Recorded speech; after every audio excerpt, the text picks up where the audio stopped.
Olá, meu nome é Rodrigo, eu sou psicólogo.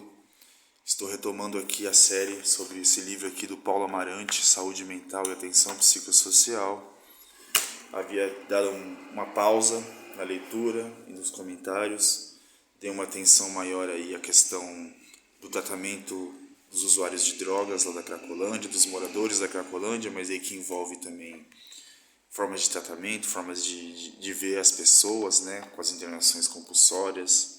Tudo que a gente já vem discutido aqui através desse livrinho e na prática a gente pode constatar, né, infelizmente. Eu havia parado aqui no Paulo Amarante, na página 39, início do terceiro capítulo, que vai começar a falar sobre as tentativas, né, de rupturas com essa forma de tratamento mais clássica da psiquiatria do alienismo, que é o trancafiamento, né? E um dos aspectos que eu falei no último vídeo, que acho que a gente parou aqui, foi essa ideia de laborterapia, né? Que é a ideia de que o trabalho ele pode servir como meio de recuperação e de forma de terapia mesmo, né? Trabalho terapêutico. E essa ideia ela é muito problemática, como eu coloquei da última vez, né? Eu vou continuar aqui de onde eu parei, a gente vai desenvolvendo as ideias. E se puseram a organizar instituições denominadas colônias de alienados, construídas em grandes áreas agrícolas, onde os alienados pudessem submeter-se ao trabalho terapêutico. Para as colônias eram contratados familiares, denominados de nutrícios, que passavam a habitar em tais asilos protegidos para cuidar dos internos. Essa ideia aqui do trabalho, né, de pegar na enxada e usar isso como terapia, surge a partir de uma história, né, que eu contei aqui no último vídeo que a gente falou sobre esse livro. Que é aquela ideia, né, de que através do trabalho é possível uma recuperação mental, né, uma adaptação. E isso hoje a gente pode questionar bastante, né? Porque a gente está numa era em que o trabalho ele tem sido mais fonte de desprazer e de adoecimento mental e físico do que terapêutico, né? Dentro dos nossos moldes neoliberais, capitalistas, né? Então, claro, né? Assim, para muitas instituições, essa ideia de que pegar na enxada é solução para problemas psíquicos cai como uma luva, né? Um discurso moral, como a gente já comentou aqui, sobre essa ideia moral a respeito das pessoas que sofrem de transtornos, de sofrimentos, né? Os alienistas brasileiros do início do século XX, a exemplo de Valdemar de Almeida, foram adeptos fervorosos das colônias de alienados, pois consideravam que o trabalho seria o meio terapêutico mais precioso, que estimulava a vontade e a energia e consolidava a resistência cerebral, tentando fazer desaparecer os vestígios do delírio. Ó as ideias, né? Pois é isso mesmo. A ideia de que trabalhando, a gente ouve muito isso, inclusive hoje no trabalho clínico, né? De, eu estou me ocupando bastante, não estou tendo tempo de pensar, né? Eu tenho me ocupado, tenho tido bastante trabalho, as coisas estão produtivas, então tem sido bom porque eu não consigo mais pensar em problemas, eu não estou sofrendo tanto.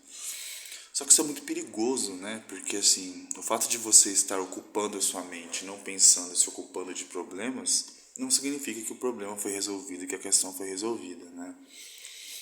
Então assim, é bem problemático, porque também o trabalho ele traz muitas questões de adoecimento, como eu comentei aqui agora há pouco, né?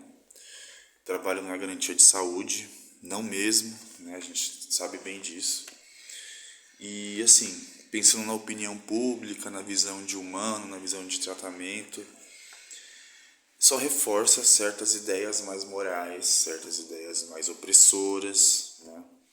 E se a gente dar uma estudada por aí, pesquisar por aí, procurar saber por aí, a gente vai ver que, por exemplo, nas chamadas comunidades terapêuticas, se faz muito isso, né? A gente tem relatos aí, a gente tem denúncias de trabalhos análogos à escravidão, dentro desses lugares e usado como uma desculpa de que não, isso é terapia, o cara, isso faz parte do tratamento, né?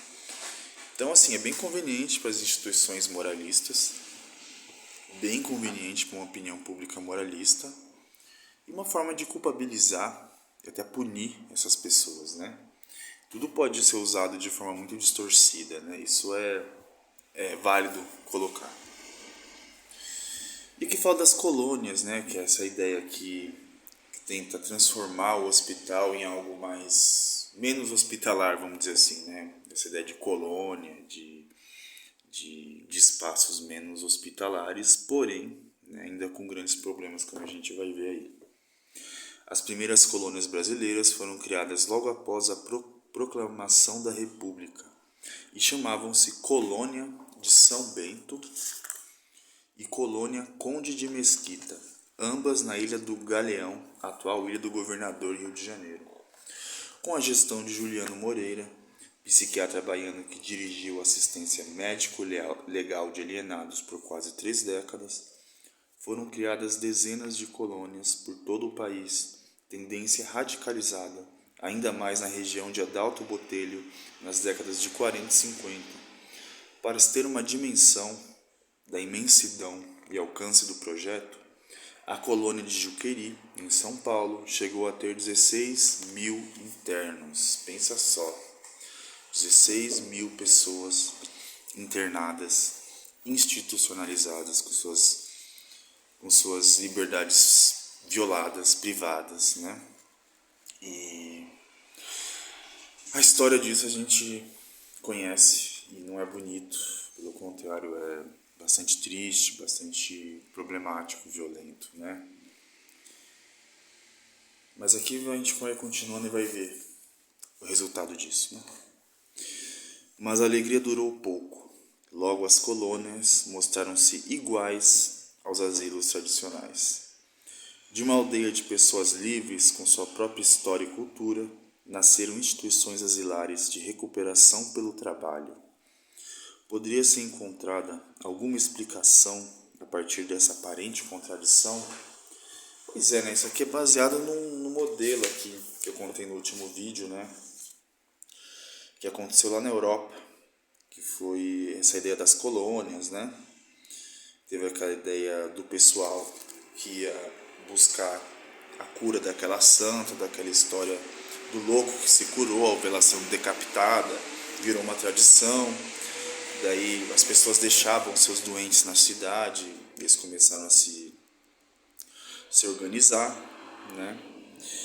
No sentido do trabalho, começaram a pegar foices e enxadas e a se recuperarem, não mais pelo milagre da santa, mas pelo trabalho. Olha só, né? Mágica. Para quem não está entendendo essa história da santa aqui, sugiro que veja o último vídeo sobre esse tema aqui da saúde mental. Tá na playlist do YouTube ou tá no Instagram. Mas é isso, né? Se procurava... Olha só que curioso, né? Se buscava a cura por um milagre, mas aí veio pelo trabalho, essa suposta cura, né? Então, assim, quando se criou as colônias, não só dentro desse viés de exploração e moral do trabalho, mas também se acreditava também, não sendo tão ingênuo assim, mas se acreditava que seria possível criar colônias onde as pessoas pudessem viver de forma mais cultural, né? Conservar sua cultura, conservar sua autonomia. Mas aí o trabalho ele vai se mostrando ineficiente, né? Se os problemas psíquicos fossem resolvidos com o trabalho, claro, a gente teria 2 problemas, porque a gente tem um número enorme de desempregados e, claro, a gente teria outro problema, porque o trabalho, como a gente tem visto, atestado, o burnout está aí para dizer sobre, o trabalho ele é uma grande fonte de sofrimento, né? Já diria De Jurs, que aliás é um cara que eu pretendo trazer aqui para a gente estudar. Ele traz muito essa questão do trabalho como facilitador de sofrimento psíquico, social, enfim. Quando eu falo trabalho, eu estou falando tanto na dimensão do emprego, né, como do desemprego. É a lógica do trabalho e o discurso que se faz a partir do trabalho, que como eu já mencionei aqui, pode ir para uma ideia de exploração, uma ideia de alienação também, através do trabalho. Enfim, né, o trabalho não é, como é colocado em um discurso, a salvação da humanidade. Esse discurso é muito perigoso, né? Então, para fechar aqui, né, o Paulo Amarante traz essa dúvida aí. Poderia ser encontrada alguma explicação a partir desta aparente contradição? Por que as colônias se tornaram iguais aos asilos tradicionais, né? Por que as pessoas partem de uma ideia de uma aldeia de pessoas livres com sua própria história e cultura, e a partir disso nascem instituições que têm a ideia de recuperação pelo trabalho? Daí vamos tentar uma resposta aqui para fechar. As duas grandes guerras mundiais fizeram com que a sociedade passasse a refletir sobre a natureza humana, tanto sobre a crueldade quanto sobre a solidariedade existentes entre os homens, e foram criando assim condições de possibilidade histórica para outro período das transformações psiquiátricas. Após a Segunda Guerra, a sociedade dirigiu seus olhares para os hospícios e descobriu que as condições de vida oferecidas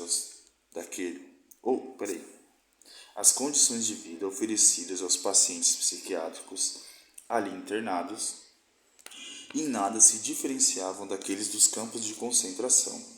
O que se podia constatar era a absoluta ausência de dignidade humana.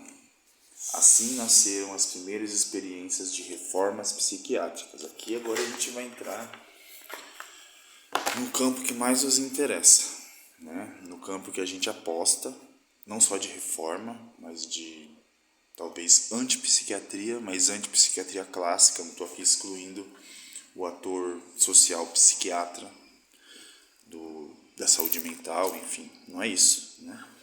Mas repensar a psiquiatria, repensar o modelo de internação, repensar essa ideia de recuperação pelo trabalho. E isso, assim, a partir da Segunda Guerra você vê que começa a ter um pensamento mais crítico, porque a gente tem essa comparação, né? Qual é a diferença dos internos de um asilo para as pessoas do Holocausto, né? Aquelas imagens das pessoas esqueléticas, largadas. Então começou a se pensar muito nisso. Começou a se questionar que tipo de tratamento estava se dando a essas pessoas, né? E você vê aqui, né, a Segunda Guerra como referencial aí. Então, assim, isso lá de trás vocês veem, né? Porque esse pensamento vem de muito tempo e o mundo gira, a sociedade gira dentro de uma estrutura com algumas transformações. E hoje o que a gente vê é uma tentativa de retorno a esse tipo de tratamento, a esse tipo de holocausto, né? Trancar as pessoas num lugar, condená-las a um estigma e, assim, todo tipo de violência, né? A gente sabe que dentro dos muros de um hospital psiquiátrico já aconteceu todo tipo de barbaridade.